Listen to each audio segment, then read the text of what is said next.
Hey there, everybody. It's your old pal Michael. Going to be doing another running recap. Actually, just completed running the Run Through the Lights in downtown Kalamazoo. That always falls on the first Thursday in December. So I always enjoy taking part in that event.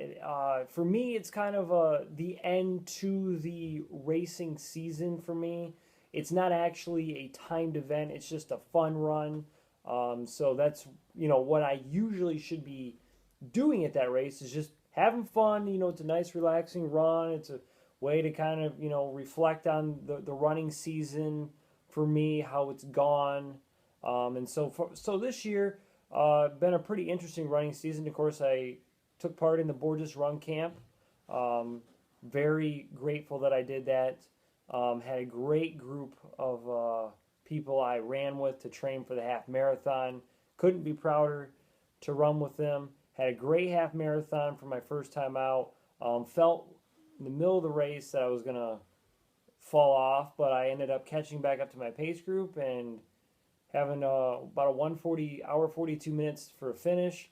And then after that, I took part in all 5K races and ran one 10K race at the Peacock Strut in Portage. Best 5K race time this year was 2012 at the Run for the Sun. And of course, I set some PRs on some courses, like at the Portage Invitational. I finally beat my 2045 there, ran 2022, 2023. That just happened in October. Of course, I hurt my knee just actually a few weeks after that. So I was not able to run in the Jack-o'-lantern run, but was able to come back and run in the Turkey Trot down at Western on a very nasty day weather-wise, and then ran in the Turkey Trot course in Portage at Portage West Middle School again on Thanksgiving Day. Of course, got to take part in my hometown race, Pace for Poverty. Farthest race I went to was probably the State Games of Michigan up in Grand Rapids, running in the 1.5 mile. Farthest 5K race was probably down in Decatur, running Steve's Raider Stomp. So I was all over the place. So it was a nice reflection, as I'm going along running, thinking about what this year was like, and hopefully next year it'll be even better again as I take part in my first full marathon. Well, I should just say marathon. First marathon. I'm actually going to be running with Beyond Group this year. I decided to go with them versus Run Camp just because I ran with Run Camp last year. Why not try Beyond this year? They're part of the Kalamazoo Area Runners members group, and as long as you're a member of the Kalamazoo Area Runners, you can join Beyond. It does cost a fee to join there, so so I paid my dues, and I'm good to go. I still have to renew my membership for Kalamazoo Runners, but after I paid those dues, I've already actually paid the dues for the Beyond group. You can get a technical shirt, and of course they give you a full racing schedule. So I can't wait to partake in that. So, anyways, back to the Run Through the Lights. Jeez. I got off on a big tangent there talking about my whole season. Anyways, the Run Through the Lights is a really great event. I remember taking part in this way back when I was actually back in high school and just graduating high school. This, always, like I said, always took place first Thursday in December. And it wasn't really big back then. I mean, there was a couple of hundred people would gather down by Gazelle Sports and downtown Kalamazoo, and we go out and we run the streets. That's why they call it Run Through the Lights. You make sure that you're wearing reflective gear, you're wearing lights, and a lot of people were doing that. And so it wasn't a big event back then. But then it started growing and growing and growing, and I mean, just by my bib number, this is at least how many people were there. 908. And there were still bibs they were handing out, and I got mine probably only about 15 minutes before the race started. So I mean, think about how many people were still arriving, still grabbing their bibs. I mean, close to probably 1,000 people were there, and they've now moved the start of the race to Bronson Park to accommodate all the runners. It actually did used to be, I believe, a 5K course they ran, but now they've shortened it to about a 2.5 mile course. It's actually 2.4 miles is what it is now, and they've changed it up all over the years, but they've got volunteers out on the course. They've got the police out there directing traffic, making sure that all of our runners are safe. And they actually sent us out in 3 different waves this year. I got in the first wave, so that way that all the runners could be spread out, and so that way you didn't have like a big pile of people just going down the street all at once, and that way some of the traffic can actually move through a little bit easier. Another great thing is that they're partnered with the Kalamazoo Loaves and Fishes, so a lot of people were bringing canned goods to donate. I myself brought 19 items. Cost, now I'm going to not tell you how much it costs, I should say, but okay, it was around $20. So I donated about $20 worth of food to Kalamazoo Loaves and Fishes. So 2 actually grocery bag sizes that I ended up bringing to the race. And the race cost $15. It used to be a free event, but now with all the police and all the volunteers there, they had to have a little bit of cost to go with it. If you wanted a shirt, it could be $15 more, but I just opted to run in the race. And I mean, it's great. It's just a great event. So I mean, even though it costs something now, it's something I would still definitely participate in.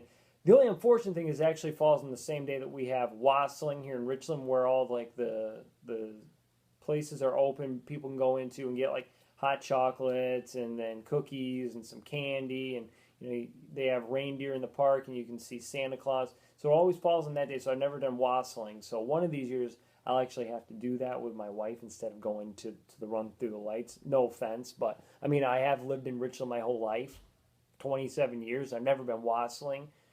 I mean, I think it's about time I took part in that event. So maybe next year I'll go ahead and do that. So it was just a fantastic atmosphere down in Bronson Park. They had a DJ, they had lights going on. Everyone's dressed up really festively, and they got like Christmas lights draped around them. So I was wearing a couple of blinky lights. I had my reflective vest on. I had my Michigan hat that actually looks like a Santa hat. So, and the balls that dangle off the end were actually, you're able to attach them where it could go around your neck so you keep your head warm. Had my gloves on. Ran in shorts. Actually got a comment from somebody running saying, "Man, that guy's crazy running in shorts." At this time, I don't know if I'd do that. But you know what? My legs were warm. I was fine. And I feel like I can actually move a lot better when I'm actually running in shorts. So that's why I was wearing it. And I actually, speaking about the Borges Run Camp, I actually saw one of my fellow runners I actually trained with last year for the half marathon, Maggie. So it was nice to see her. And I saw my old track and field coach, Coach Munson. It was great to see him again. I haven't seen him since I graduated high school back in 2007. So we caught up, talked about what I was doing, and he said because I'm married, it made him feel old.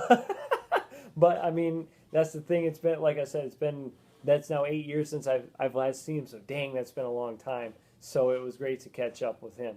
So anyways, like I got out in the first wave with the run through the lights, and you go under a starting chute, and it's really tight in Bronson Park running with a group with all these people. So we ran under Candy Cane Lane, very tight in there. And once we got on the streets, I finally got going. And I wasn't going to race just because of the fact it was a fun run. I was like, I'll just stick with a few people here. But I didn't really see anybody I really knew. So I just kept going and going and going and passing people. In fact, I was around the Portage Northern kids when they were running. And actually, I've been seeing them at the Turkey Trots recently. So I was actually, near them in those races too. But I got in front of them this time early on as we head down through the streets of downtown Kalamazoo. We headed straight for quite a long time before we made a turn down, I think, by the Kalamazoo police station.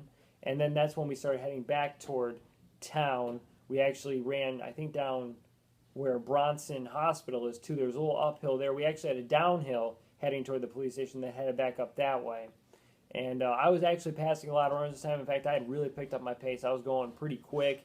And then once we got up the hill, we were going back toward Bronson Park. And even though this wasn't a race, with time and anything, I decided, like I said, I could hear people behind me. I'm trying my best to stay ahead of everybody. And then somebody off in the crowd, I could hear him say, "Hey, beat that guy with that Michigan hat on." So either they were Notre Dame, Michigan State, or Ohio State fan, one of the three. And these three guys passed me going through Candy Cane Lane, beat me to the finish line. I stopped my watch, gave a high five to the mascot from Gazelle Sports. Actually, on the way out and crossing the finish line, I got a nice bag as well. It's one of those that you carry. It goes over your shoulder, so it goes on your back, so you can carry some running gear in there. And then afterwards, I grabbed a cookie, a frosted cookie, and some Tim Hortons hot chocolate, which was delicious. And I got free parking in the Epic Center parking ramp, which has free parking on Thursdays. So that was great as well. So crossed the line with a time of 15:11. So that was pretty fast for 2.4 miles. I entered it into Runkeeper, found out it was about a 6:20 pace. Wow, 6:20. And, you know, I really didn't feel like I was that winded. So, I mean, think about it, if I ran like 6:20 for like a full 5K, you're talking like an under 20 minute 5K. So I'm kind of wondering if the course was actually 2.4 miles or if it was a little over, because 6:20 seemed a little fast. And like I said, I mean, I don't know if I was actually going that fast or not. But that was a great way to end the racing season at the Run Through Lights in downtown Kalamazoo. So hopefully my next running recap will come on January 1st with the one run. We'll have to see, though, if I'm going to have to work on New Year's Day or not. If I don't have to, I will definitely be there. So you won't see another running recap until actually 2016. And actually my marathon training with Beyond will start in 2016. So then we will actually do some daily vlogs of how the run actually went each day that I do partake in a run for the marathon. I don't know if this is going to be a 4 or a 5 day schedule. We're going to have to see 4, 5, or 6 day schedule. But I will make sure that I do get out a vlog to all of you every single day detailing how my marathon training is progressing. Did I feel well that day? Was it not a good day? So I am not going to talk to any of you runners again until 2016, or anybody else watching running recaps into 2016. But we'll definitely have some other videos coming up for you as well. And then next year, actually, with the running recaps, I'd actually like to do something a little bit different. Instead of actually recapping the races at home from my home here, I'd actually like to do them at the events. So like you saw with the turkey trot, or actually like you saw with my vlog on Thanksgiving Day, I took my camera to the turkey trot race and did a little bit of vlogging there. And hopefully I will actually be bringing my camera to all my races next year, so we can kind of get some race recap footage, you know, before the race, maybe get some race footage of me running, and then of course do the typical recap after the race. So the running recap series will take a little bit different twist, hopefully next year. So thank you for watching, and thank you for subscribing. And if you haven't subscribed, you can subscribe to my channel for more content. Follow me on Twitter and Instagram. Links are in the description below. So Michael Loudon, over and out for the 2015 running recaps and the 2015 Run Through the Lights.